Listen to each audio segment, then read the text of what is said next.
all, and welcome back to another thrilling episode of Off the Dome. I'm your humble mirror, Jordan Brennan. With me for the very first time is our amazing artist. Say hi, amazing artist. Hi, amazing artist. Sydney, thank you so much. This is so exciting. We're 2 months in to 2025. Your second annual, we'll say, calendar year. But before we get into it, I see it above your shoulder. The most important question I will have for you today: why a framed stock photo of Elijah Wood? Oh, interesting. Yeah, so this is in reference to, I do have a framed stock photo of Elijah Wood that's just always been in my studio. It was a gift from a high school friend. It also has Latin on it.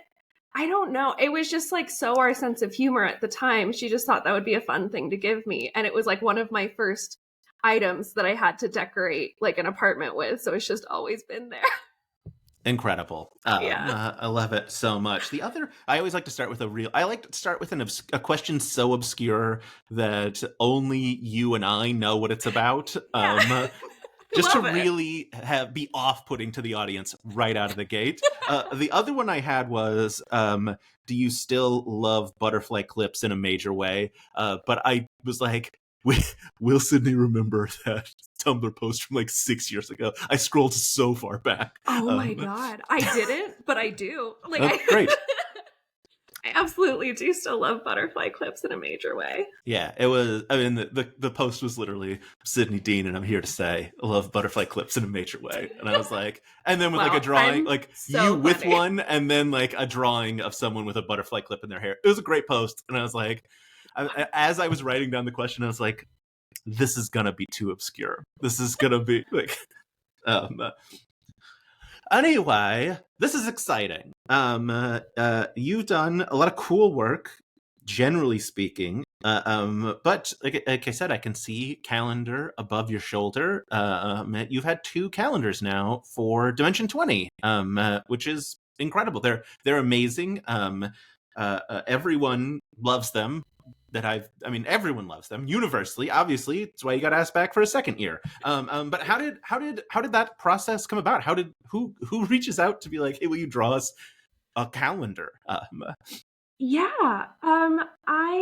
was just minding my business, drawing pictures. I had made some Fantasy High fan art because I got way deep into watching it while I was drawing in like 2022.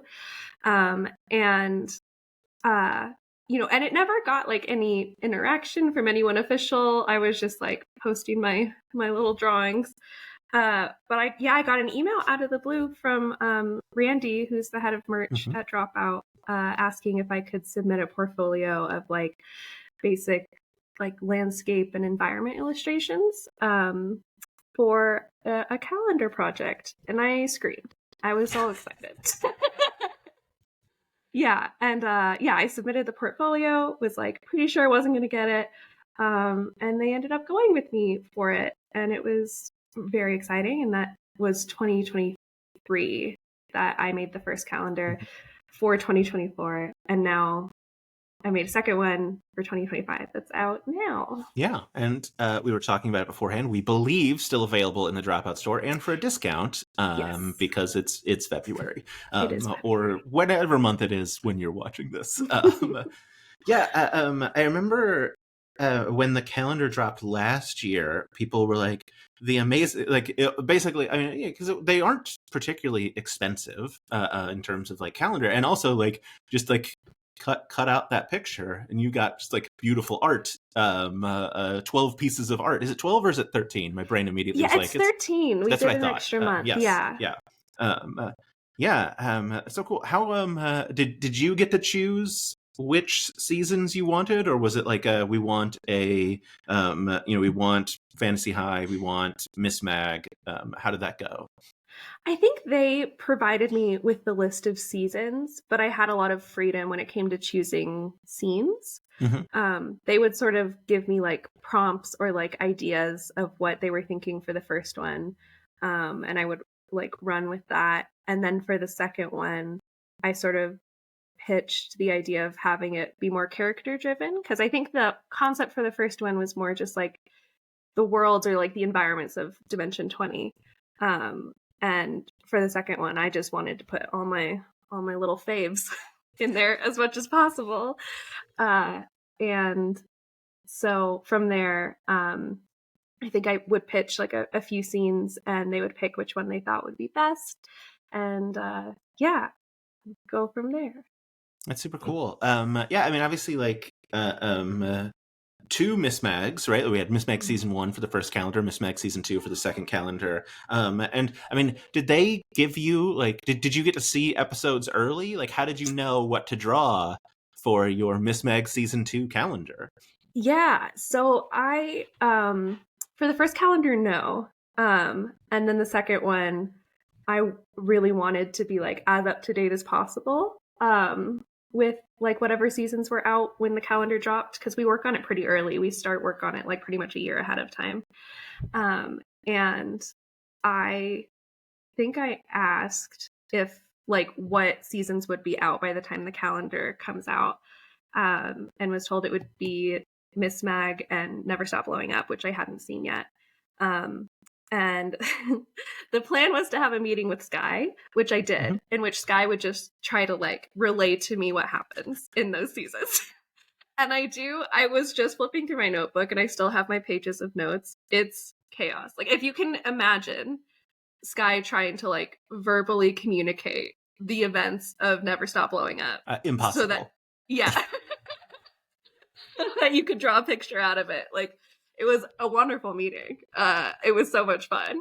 But I think I ended up asking if I could see like the episodes or an episode from like each scene that we thought we were going to go with. So I got to see, the seasons early, which was my plan all along. That's solid work. Yeah, it was funny because like people started getting the calendar before the finale of MisMag 2, and people were like, wait a minute, do we know what's going to happen because of the calendar?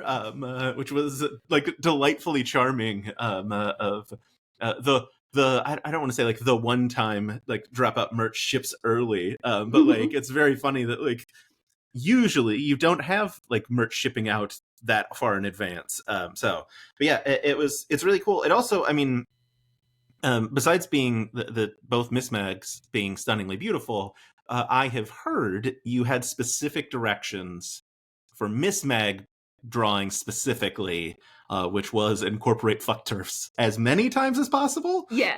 Yeah. What was that? Whose order was that, and how did that come about? That was Sam Reich. I think that was the first time I had communication with Sam Reich. Was the direct sort of idea or pitch. The way Randy worded it was like, only if you'd be comfortable doing this. And I was like, oh my God, this is all, you've made my dreams come true. Like, this is all I want to do. And yeah, the idea was for the first illustration to just like hide it as many times as we could in like trees and branches and flowers. And it was really fun. I think some people still, like, I still see comments on posts sometimes that are like, this is hanging up in my office and I like never noticed that. So funny. Yeah, because it's a bunch of times. It's a lot of times, yeah. Which is delightful. And then I believe explicitly in the description of like the like MisMag, they're like at the end they're like, and also just to be clear, which agreed. Fuck TERFs. Agreed. Yeah. Fuck TERFs. I mean, that's got to make you feel like you're in the right place as an artist when they're like, hey, could you do this very specific thing? Yeah, 1,000%. Well, and I adored MisMag when I first watched it because like I was a huge Harry Potter fan growing up and like I've seen your art of Draco and Harry holding hands. Listen. Don't blow up my spot like that. No, it's 100% true. Like that was the whole reason I started like making fan art and like posting it on the internet and getting any sort of like audience was because of Harry Potter fan art. And I loved those worlds so deeply. And then obviously had like a big falling out of love with it phase. Yeah. And so MisMag was really the first time I had like thought about it since the breakup. And it was just such a lovely way to like come back to like those themes or like the idea of like a magical world. in a way that felt like more safe and comfortable and queer and filled with POC characters. Like, I loved it. So yeah, to be asked to do that illustration felt very like full circle for my career in a really cool way. That's super cool. Yeah, it's super fun.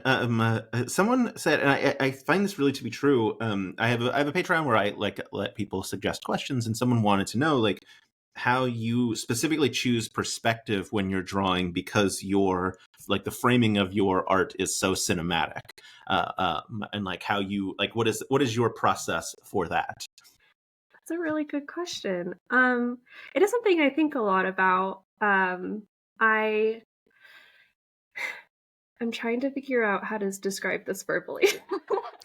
So I took a class one time where we were really like, it was called painting drama. So the concept was like how to make a composition that like evokes the most feeling out of like a viewer.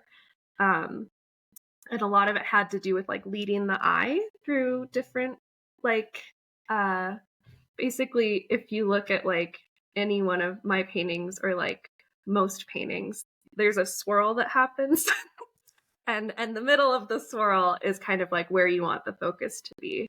And I think that's used a lot in like film, like when people are thinking of how to compose shots. And yeah, I don't know. I do, when I'm sketching, like I have the swirl the most in mind.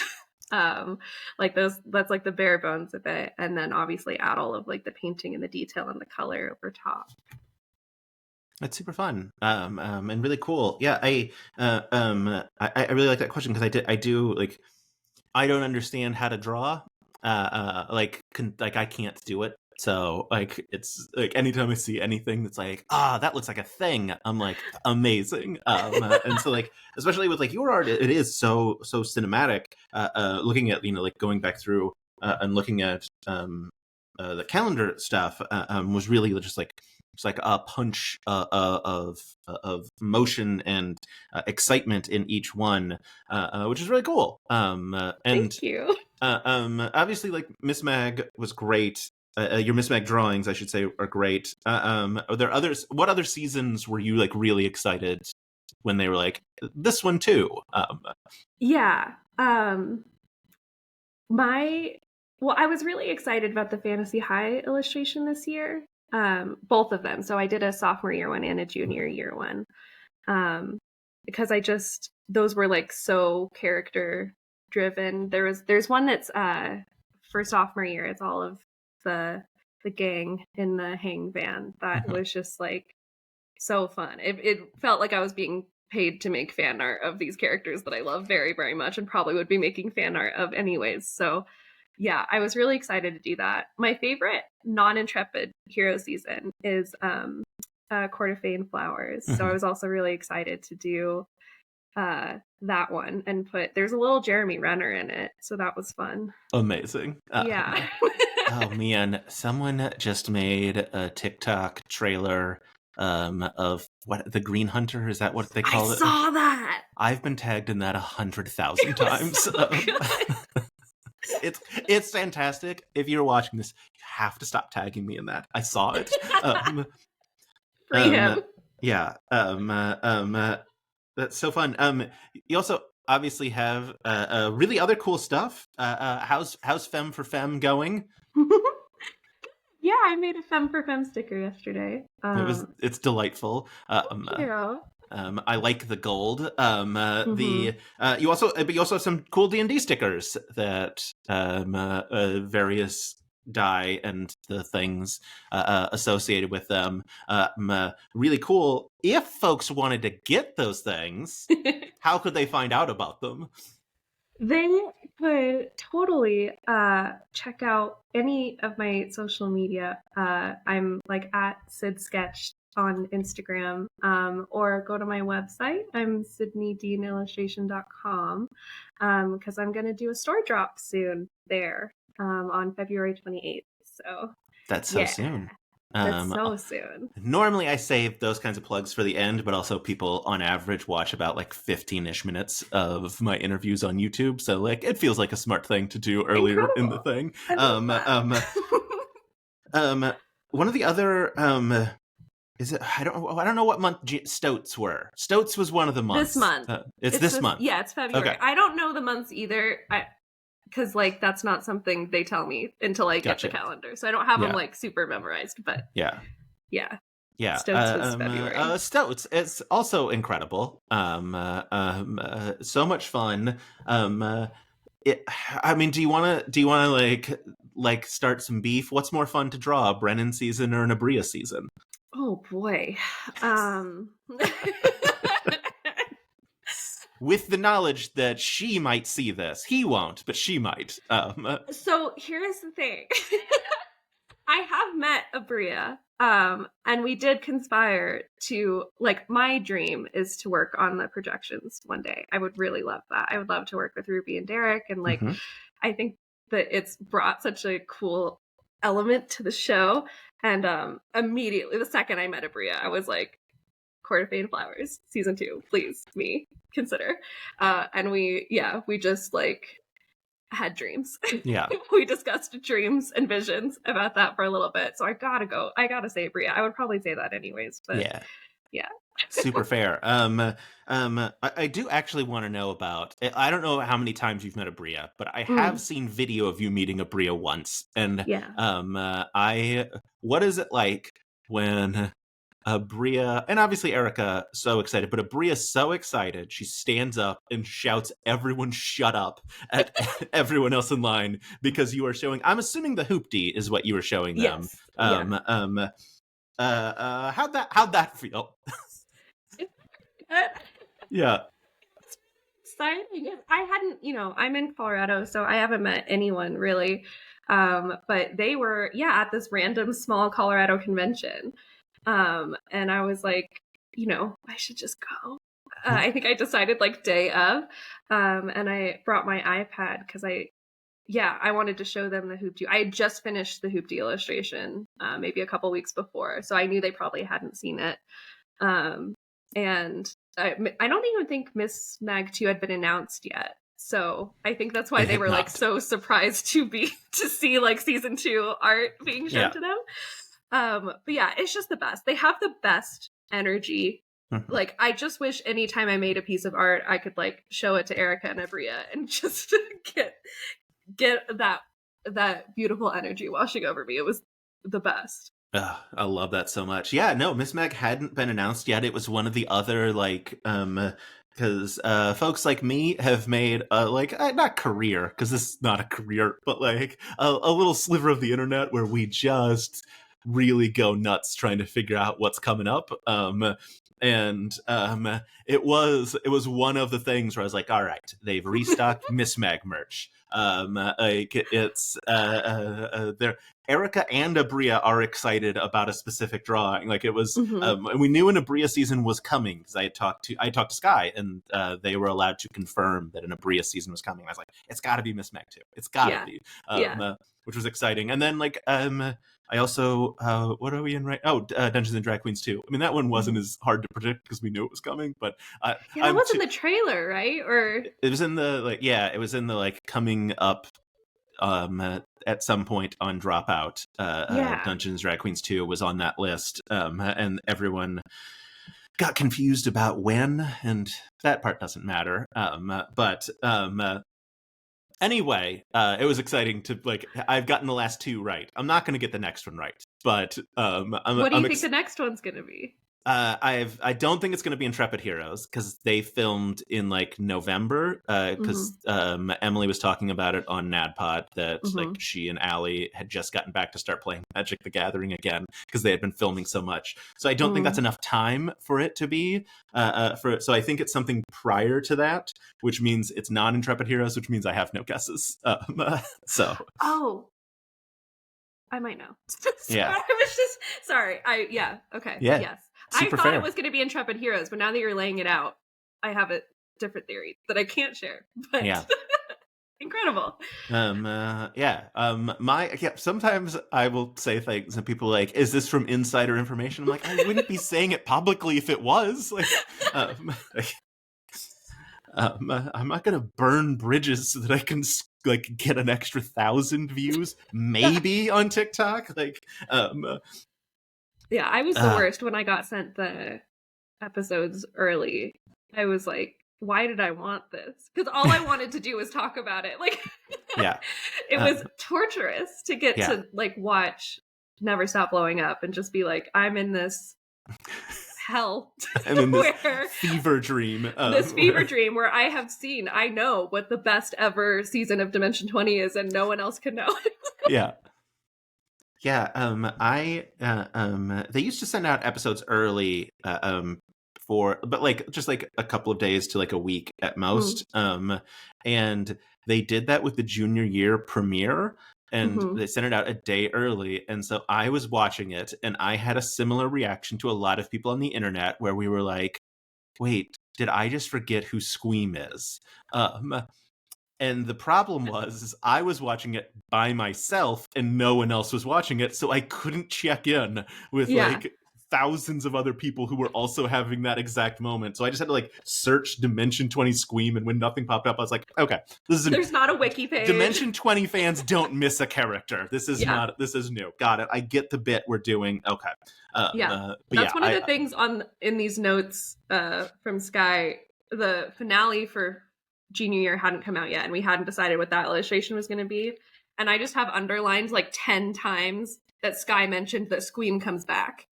Yeah. Like that was all I was tracking. Yeah.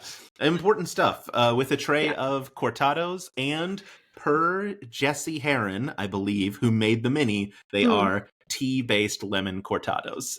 So that's attention to detail. That's high art. I in an interview with Jesse, I think that's who made it. I'm like 95% sure that's who made them. I was like, are they tea based? And she was like, I don't. I was like, you made them. You get to decide.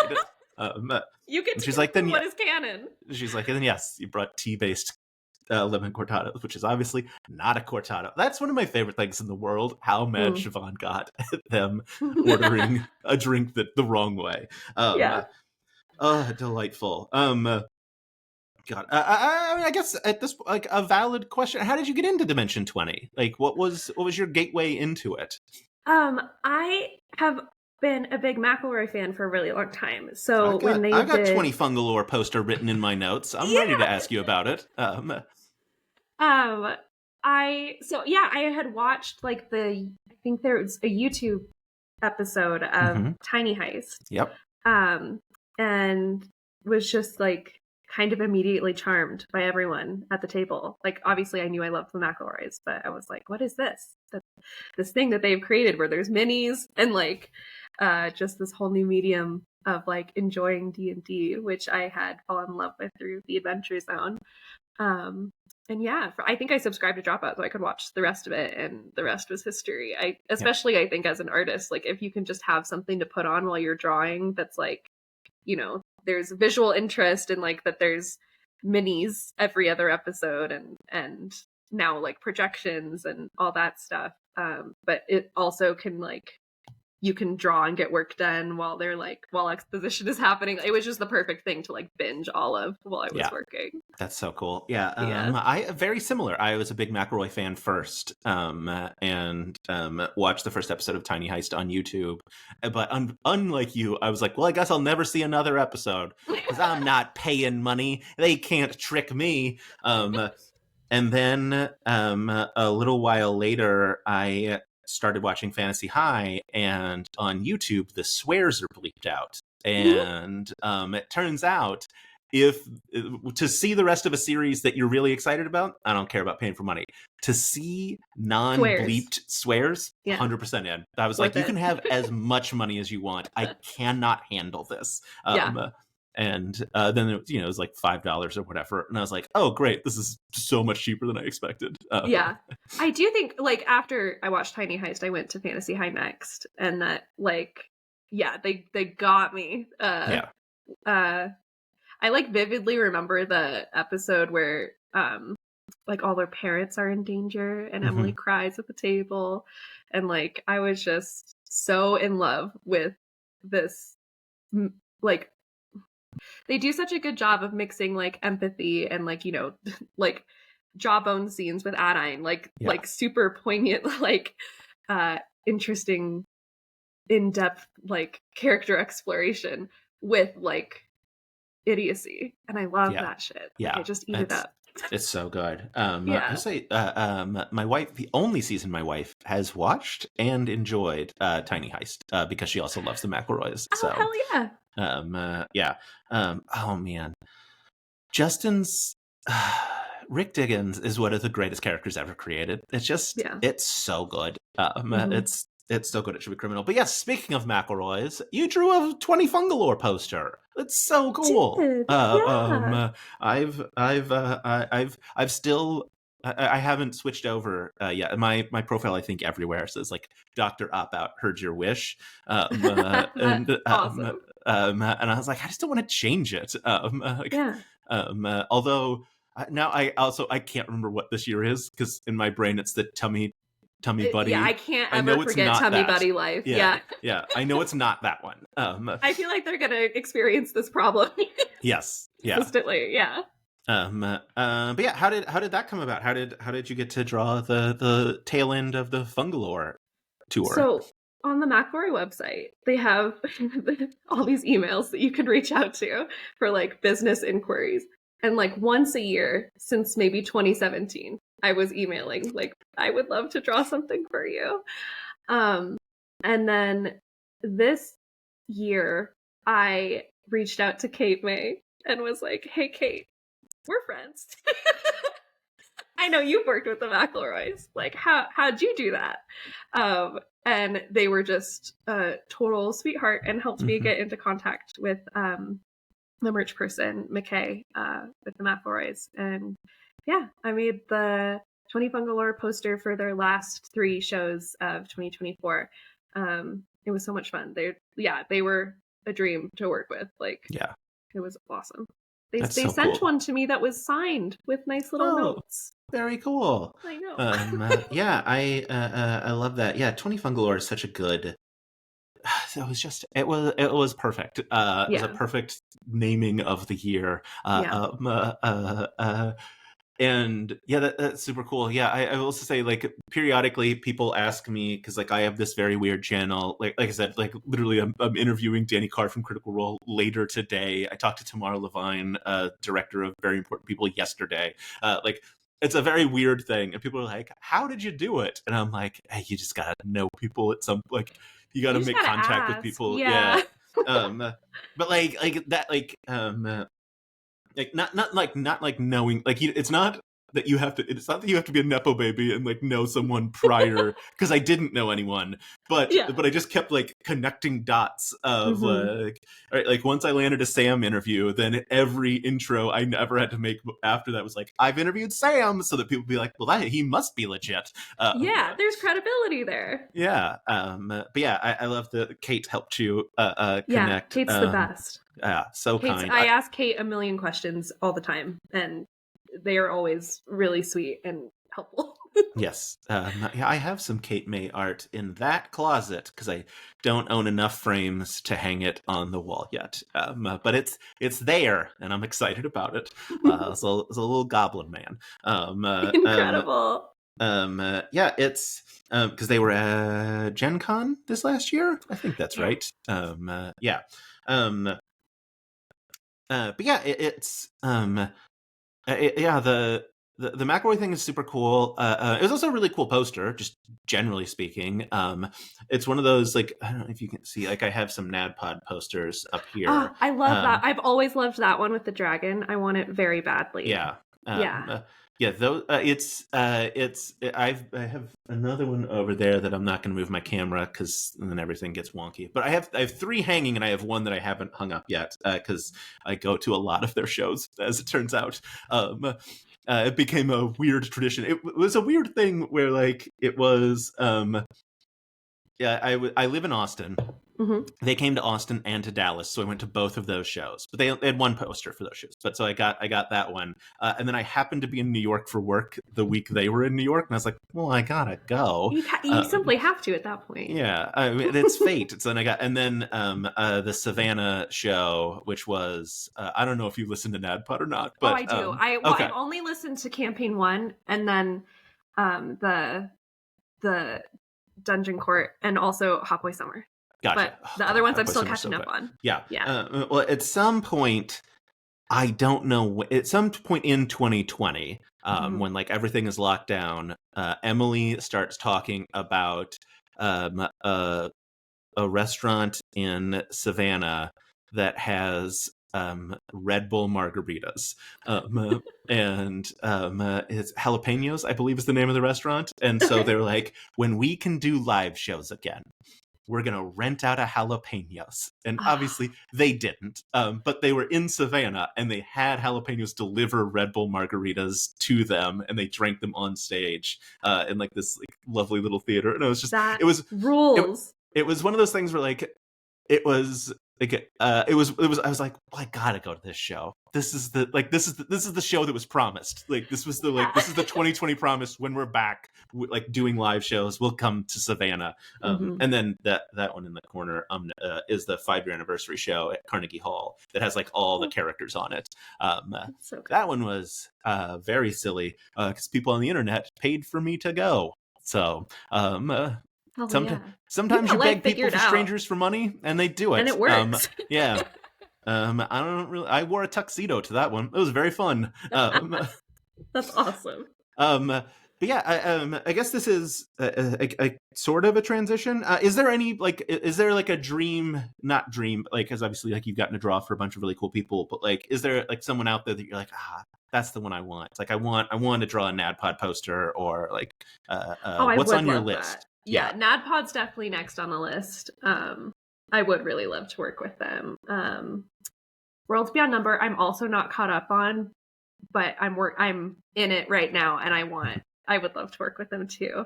Yeah, just anything like I love. I found out you for love making fantasy. A calendar. I love fantasy, and I think making like art to bring to life like these TTRPG moments is like does something to my brain that I really love. Like it's just it uses all the parts of my brain that I find really fun when I'm making art. So more of that would be wonderful. I would love to keep making stuff with Dimension 20. Like I said, I would love to like be involved in the season or with the show one day. And keep making merch too. But it's kind of what I'm thinking. Yeah, I kind of had a crisis about that a couple months ago where I was like, Dimension 20 was the top of the list, and I got that first. So now I'm kind of like working down because like some weird happenstance they reached out to me, and I think that's how Kate May's like thing. It was like Dimension 20 top of my list, and they're like, how about we work together? And now like has to figure out like, oh, what else do I do? Like, so we're trying to figure it out. But I would love, like I said, like I told Abria, like my ideal season in my head, obviously I would love to do something new like that isn't a sequel, but I would love to do a Court of Fate and Flowers season 2. Would be the dream. So good.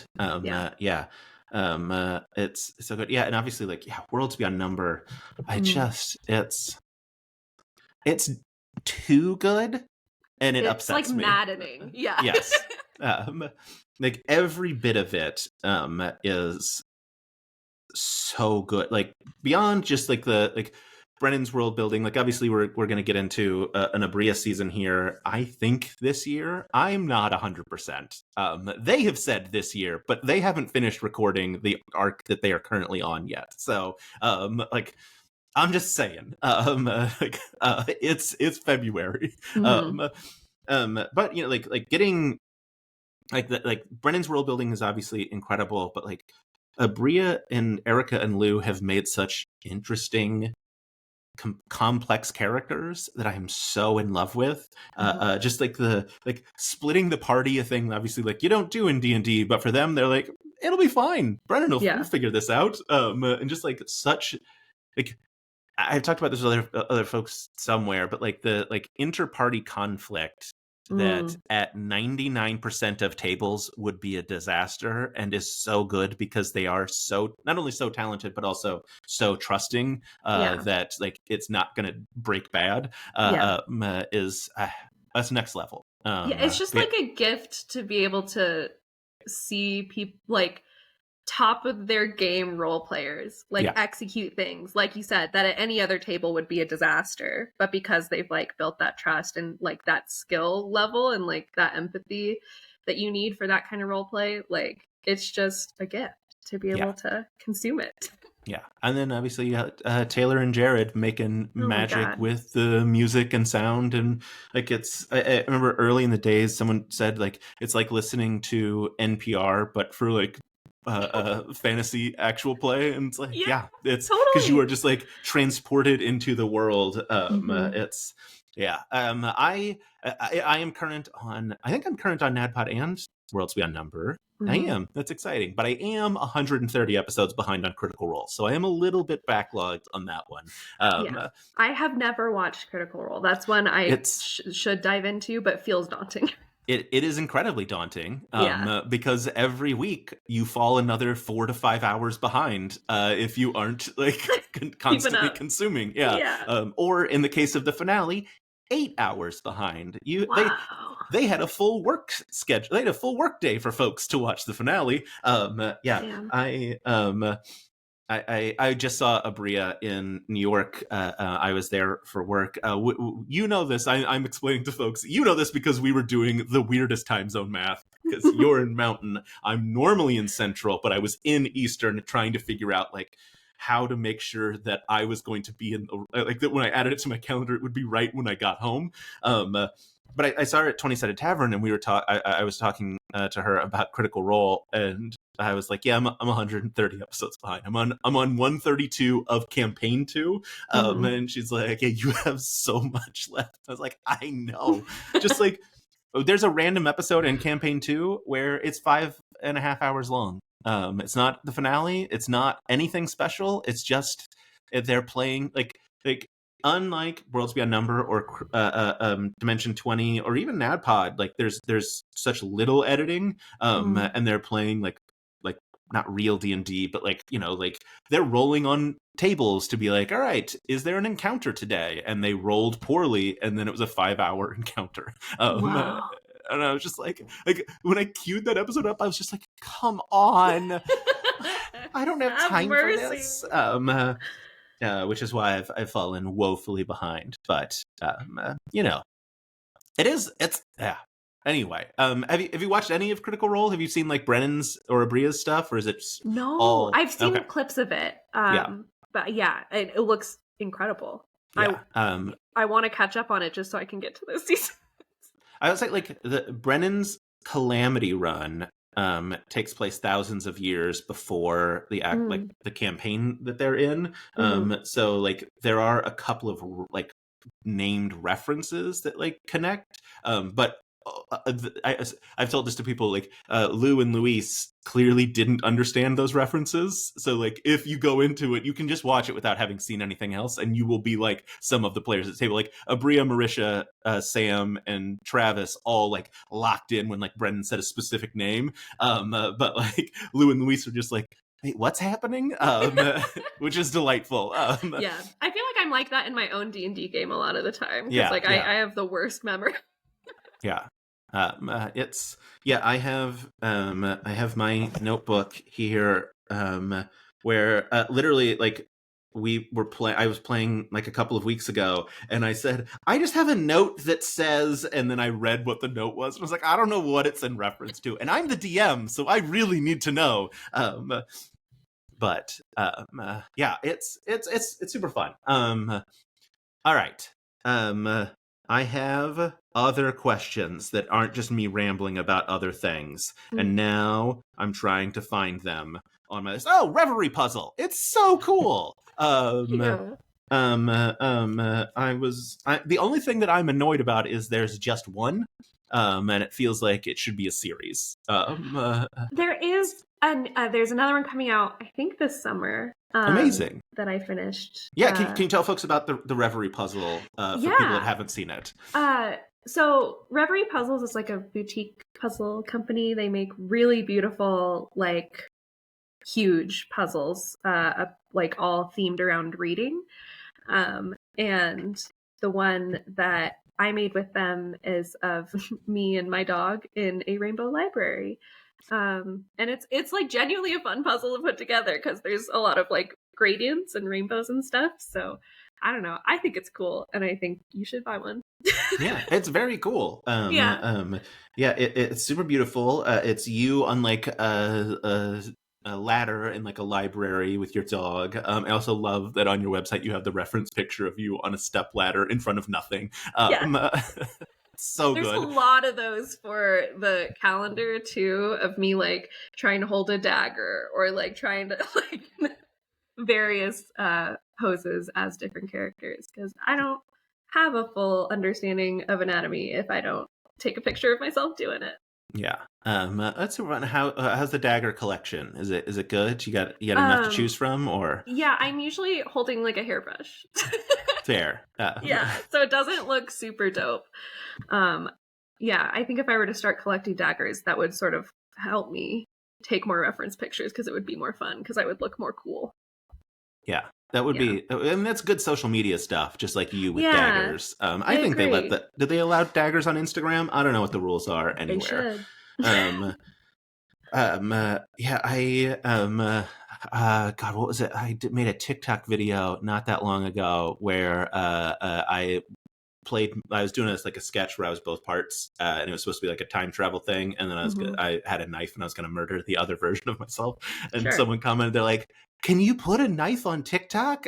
And I was like, "We'll find out." Haven't been arrested yet. Yeah, my account's still up, so as far as I know, we're good. It's so funny. I was also super curious. Like, obviously, like you've made now like 26 pieces of art for Dimension 20. How's the fan reaction? What is like? How does that feel for you? It was really cool. Yeah, I think I am the sort of person who overthinks a lot and like puts a lot of pressure on myself. So at some point I just I started like a folder on my phone of like nice things that people had said about the calendar that I would like look at, especially when I was making the second one. I don't know, Dimension 20 fans are just like so, I feel like, supportive and like giving with their like compliments and enthusiasm and support. It's been like incredible because also I was obviously like a huge fan of the shows, so to be able to like connect with more people that love the same things that I love has been like really special. Yeah, that's so cool. Yeah, I have somewhere on my computer, I don't have any idea where, I have a folder that's called "Open This If You Want to Cry," and then it's screenshots of nice things people have said to me when I was teaching, like, God, however many years ago it was, 2020-ish, I don't know. Anyway, you gotta do that stuff because your brain's really good at keeping a log of the bad things, but it's not very good at keeping the log of like the really kind things. It's important. Look, we talked a bit about NADPOD and like Dimension 20. I mean, obviously Emily falls very much into that category of, I think 95% of things about her are positive, but she sees the 5% negative, and that's the thing that like sticks in your brain. And I certainly understand that feeling. But and then like you lose Emily X for posting things on the internet, and it's really annoying and terrible. One, be nice, but two, if you're a human being, remember the nice things people say about you. Yeah, I love that. Just having a folder of like, here's nice things people have said. Yeah, and I will say also just like about the Dropout team, like they have, like Randy in particular, the head of merch, is like so good at his job. Like you can just tell he's worked with a lot of artists and knows like what to say at the exact moment you need to hear it to like keep you going. Because obviously, like, and long-term projects like this, like, not every piece is gonna like get a green light. Like, there's gonna be critiques, there's gonna be changes. And this was the first like long-term project I had done like that with people that I really loved and respected and like wanted to impress. And you know, each time there was like a critique or like a pause point or let's like return to this and like brainstorm more or whatever, like Randy handled it so well and was like so like would say so many nice things to make sure that like, you know, my confidence stayed up. And Sam too, like he would send me screenshots of like he would send the pieces, like the finished pieces, to like a group chat, like Slack, I guess.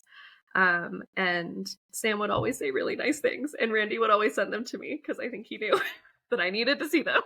Yeah, look, we all need to see them. Yeah. That's so delightfully fun. Yeah, I got to meet Randy in New York as well. Oh, I'm so jealous. I've never gotten to meet Randy. Yeah, it was super fun. It was also very fun because he was like, I don't log into Instagram all that often, and he's like, and then I do, and I'm like, why do I have so many? What are these notifications? Like, oh, Jordan tagged me because he got new merch in the mail, and I'm like, yep, I got a new pin. I'm gonna tag the person responsible for making it. If I knew the artist, I would tag them too. But like, yeah, I got a new pin. I'm gonna tag Randy. He's the one. He's the reason it exists. Yeah, he's the best. I'm a bigger fan of Randy than anyone else at the company, and my friends, like my art friends, are too, because I would tell them like stories about like how good it was to work with Dropout, and they were like, we need to start a group just called Randy's Fandies. Yeah. As a reference, by the way, I don't know if you watched the Griffin McElroy Peacecraft run. I did not. Okay, so his character in that was Randy, and there became a Randy's Fandies group. So many layers of inside jokes, but like, yeah, I love it. Yeah, every artist that I know, I turn into a fan of Randy McKay. Yeah, he's best. He's so great. Yeah, I got to meet him. I guess I don't. Can you meet someone twice? I don't know what the. Anyway, I saw him at the Dropout Improv show, and then the next night at Madison Square Garden, I was in line buying merch, and he was walking by, and I was like, "I'm keeping you employed." So nice. That was lovely. And then like. But yeah, super kind, super nice. As is everyone. I guess I got to meet a bunch of people. On that trip, like I got to actually meet Sam for the first time in person. Andrew Bridgman was there as well, who's the chief digital officer. And yeah, it seems important to them that they like care about the people that they work with, which feels good. When it feels good. It's so rare. Yes. Like, it should be obviously like, you know, bare minimum bar for any company, but it's not like it feels so special when you work with Dropout because it is not common. Yeah. Like you are the 61st person I have talked to that has been employed by Dropout in some way, and obviously I've made a very specific niche for myself in talking to folks about this kind of stuff. And yeah, it's I mean, universally people talk about, you know, like the kindness. Like I remember talking to Rashawn Scott when I want to call it Stoats, and that's Burrow's End. That's the name of the season. I would call it Stoats too. Yeah. I think that's their fault actually, because I think Sky would say that, and then I started saying it. That makes sense. Yes, but like I talked to Rashawn like while Stoats was happening, and she was like, yeah, you know, like for her it was her first time in the Dome, like was feeling the pressure a lot of like, you know, like this is a big deal, and like Shabak, the director of D20, would come in before every episode and was like, you are where you're supposed to be. You're meant to be here. Like, and like had like a whole deal that he would like talk to the crew and cast about like how, so it seems to be just like top down, which I think, you know, like starts at Sam and works its way down, which is, rare and incredible. As someone who's also worked for film folks for several years, I don't anymore. Thank goodness, because Dropout is the exception. Yes. But yeah, it's super fun. Do you other things that we should plug before we run out of time, because we are coming up on the hour? You have a Patreon that people also need to go to and subscribe. What's besides where? I assume people can find your Patreon, but what do people get from the Patreon? Yeah, so there's 3 tiers: $5, $10, $15. The $5 one, you get a postcard art print every 4 months. The $10 one, you get the postcard, a bookmark, and a sticker. And then the $15, it's an 11x14 art print and a bookmark and a sticker. Yeah, or it's every 3 months, not every 4 months. It's every quarter, but yeah. I mean, look, I can't. We've talked about. I can't do math, so I don't know which is a quarter. But yeah, that's amazing. What an incredible deal. $15 for I guess $15 a month, but still for a print every quarter. Yeah, I have a Patreon, and my highest tier is $1,000. I should do that. And it's called the Pay Pig tier. And you get nothing special other than the humiliation of paying that much money. No one has signed up for it. I don't know. So weird. I know, right? Let's see. All right, I want to make sure we've covered everything. We've got Store Drop coming soon. Go sign up for your mailing list to find out. Yes. I mean, I guess you said it's February 28th, but like to get the email to remind you on February 28th. Yes. Sign up for the email list. You got the cool D&D stickers. You got what else is coming to the store? So I have D&D stickers. I'm restocking a lot of like my old prints. The Rainbow Library is like an art print that I'll have in there. And there's like one of my dog wearing a rainbow sweater that's just a sticker that's always sells really well, which I love because it's just my dog. Yeah. But there's that. I'm making some like night core, like queer prints because I think knights are inherently gay and we should talk about that more. And yeah, that's. Oh, there's going to be a Femme for Femme sticker. Yeah, just some gay stuff, some fantasy stuff, some D&D stuff. I love it. Yeah. That's so exciting. And if folks want to find you on the social medias, I know you mentioned your Instagram, but like where can they find you? Yeah, I'm on Instagram, I'm on TikTok, and Twitter sometimes, and Blue Sky under Sid Sketch or Sydney Dean. Amazing. Yeah. You post a lot of really cool behind the scenes, or I should say works in progress type stuff. You're also on Tumblr. I don't know if you're still right. I always forget. I am on Tumblr. Yeah. The only reason I know is because I spent a long time scrolling on your Tumblr today. Not really looking at most things. I was just like scroll so far down and then like let go to see like what I was like spinning a wheel and just like, what do we land on? And it was butterfly clips. It was butterfly clips and Harry Potter. And then incredible. I just kept going. Obviously, and I mean, we talked about it already, but like the Harry Potter stuff, years and years and years ago. It's you're not currently drawing Harry Potter. No. Absolutely amazing. Sydney, thank you so much. This has been an absolute delight. We'll have to talk next year when Calendar 3 comes out, which I don't know if that's a thing that's happening, but it has to. Randy. All right. I don't know how to end an interview, so I'm just going to hit stop recording. Love.